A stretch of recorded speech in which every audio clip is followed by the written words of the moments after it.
চলছে সারা বিশ্বের মুসলমানদের পবিত্র মাস রমজান।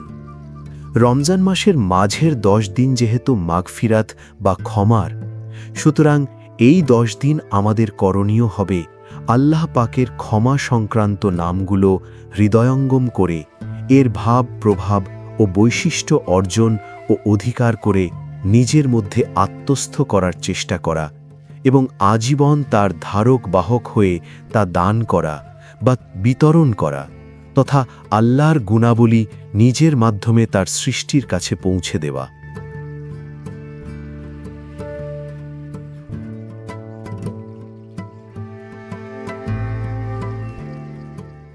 আজকে আমরা জানব রমজানের দ্বিতীয় 10 দিনের আমল সম্পর্কে। 1. তওবা ও ইস্তিগফার বৃদ্ধি করা। রমজানের দ্বিতীয় দশক হল মাগফিরাত বা আল্লাহর ক্ষমা লাভের বিশেষ সময়। এই সময়ে আমাদের উচিত আন্তরিকভাবে আল্লাহর কাছে তওবা করা এবং গুনাহ থেকে মুক্তির জন্য তার দরবারে প্রার্থনা করা।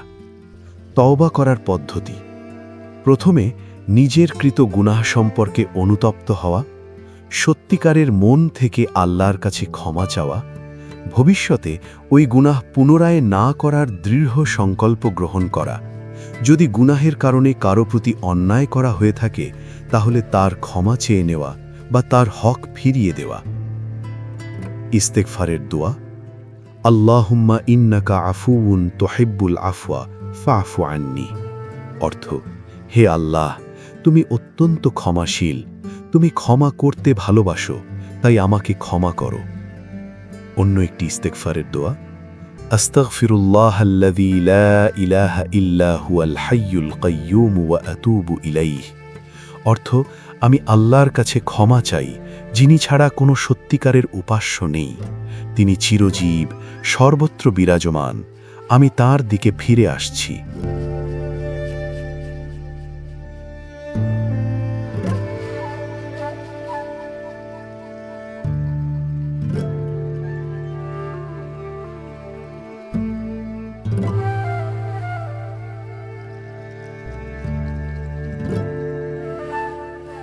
2.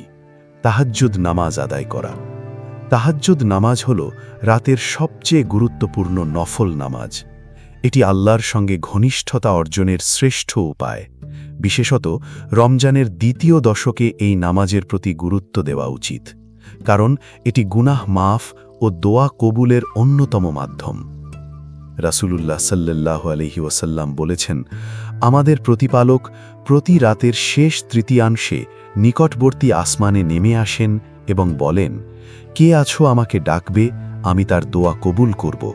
কে আছো আমার কাছে ক্ষমা চাইবে, আমি তাকে ক্ষমা করব। বুখারী, মুসলিম।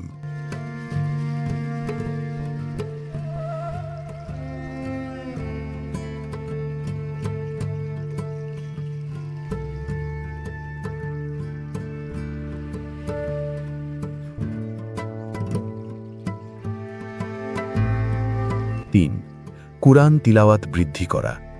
রমজান হল কুরআন নাজিলের মাস, তাই এই মাসে আমাদের বেশি বেশি কুরআন পড়া উচিত, অর্থ বুঝে পড়া উচিত এবং কুরআনের শিক্ষা আমাদের জীবনে বাস্তবায়ন করা উচিত। কুরআন তিলাওয়াতের কিছু গুরুত্বপূর্ণ দিক: প্রতিদিন নির্দিষ্ট পরিমাণ কুরআন তিলাওয়াত করা, কুরআনের অর্থ ও ব্যাখ্যা বোঝার চেষ্টা করা, কুরআনের নির্দেশানুযায়ী জীবন গঠনের চেষ্টা করা, তিলাওয়াতের পর কুরআনের দোয়া ও জিকির করা। উত্তম আমল: প্রতিদিন অন্তত এক পারা কুরআন তিলাওয়াত করা, কুরআনের ছোট ছোট সূরা মুখস্থ করার অভ্যাস করে তোলা।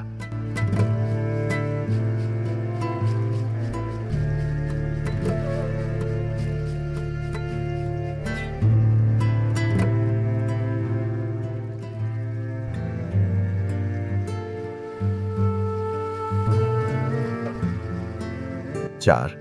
দোয়া ও জিকির করা। রমজানের দ্বিতীয় দশক দোয়া ও জিকিরের জন্য অত্যন্ত গুরুত্বপূর্ণ। যেহেতু এটি মাগফিরাতের সময়, তাই এই সময় বেশি বেশি দোয়া করলে আল্লাহ আমাদের গুনাহ ক্ষমা করে দেবেন। গুরুত্বপূর্ণ কিছু জিকির: সুবহানাল্লাহি ওয়া বিহামদিহি, সুবহানাল্লাহিল আযীম, লা ইলাহা ইল্লাল্লাহু মুহাম্মাদুর রাসূলুল্লাহ, লা হাওলা ওয়ালা কুওয়াতা ইল্লা বিল্লাহ।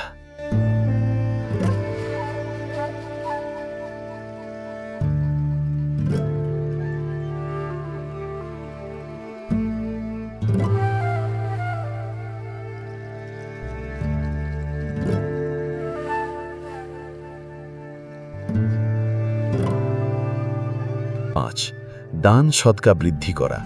রমজানের অন্যতম গুরুত্বপূর্ণ আমল হল দান সদকা।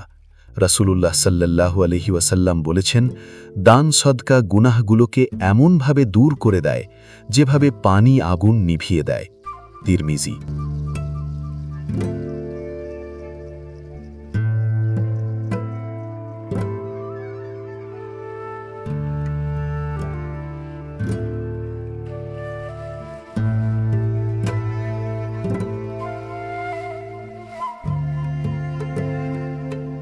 6, গুনাহ থেকে বেঁচে থাকা।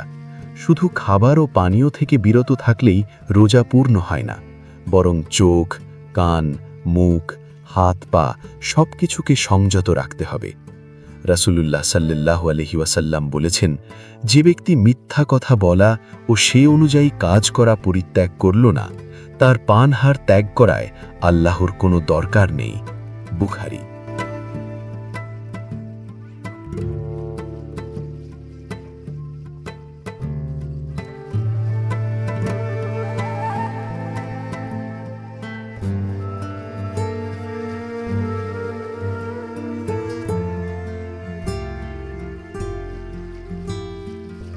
7, শবে কদরের জন্য প্রস্তুতি নেওয়া। রমজানের শেষ দশকের মধ্যে লাইলাতুল কদর রয়েছে, যা হাজার মাসের চেয়ে উত্তম। তাই দ্বিতীয় দশক থেকেই শবে কদরের জন্য প্রস্তুতি নেওয়া দরকার। কিভাবে প্রস্তুতি নেবেন?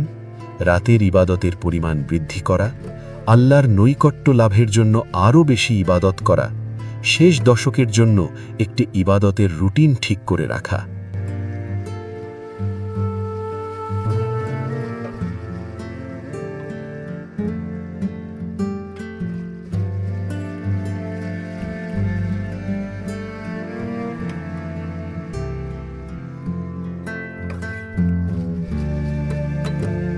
রমজানের দ্বিতীয় দশক আমাদের জন্য ক্ষমা লাভের এক সুবর্ণ সুযোগ। এই সময়ে আমাদের উচিত গুনাহ থেকে মুক্তি পাওয়ার জন্য বেশি করে দোয়া করা, তাহাজ্জুদ নামাজ পড়া, কোরআন তিলাওয়াত করা এবং দান সদকা করা। আল্লাহ যেন আমাদের এই রমজান কবুল করেন এবং সবাইকে ক্ষমা করে দেন। আমিন।